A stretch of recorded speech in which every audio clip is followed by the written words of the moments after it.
Y two explain others? બીજાને મારે શા માટે સમજાવવા જોઈએ? શા માટે? પહેલી તો વાત એ કે સમજાવવા જ શા માટે જોઈએ? અને આપણે કોણ કોઈને સમજાવનાર? સાચી વાત કહું, આ દુનિયામાં કોઈને સમજવું જ નથી. તો પછી શા માટે આપણે દબાણ કરીને સમજાવવાનું? અને મહત્વની વાત તો એ છે કે તમારા સમજાવવાથી એ સમજશે એવી તમને ખાતરી છે?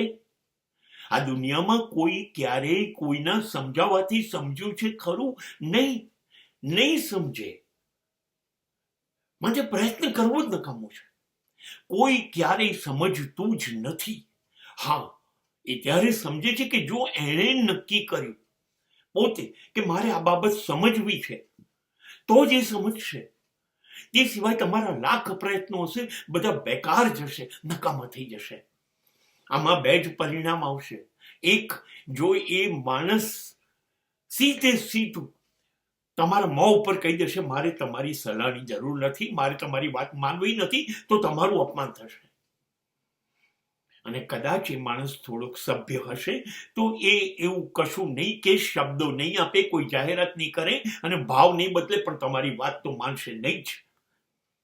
તો બંને સ્થિતિમાં તમારી હાર તો નિશ્ચિત છે. તમારે કોઈને બદલીને કામ શું છે, એનું હિત શું છે, એનું અહિત શું છે એ સમજશે.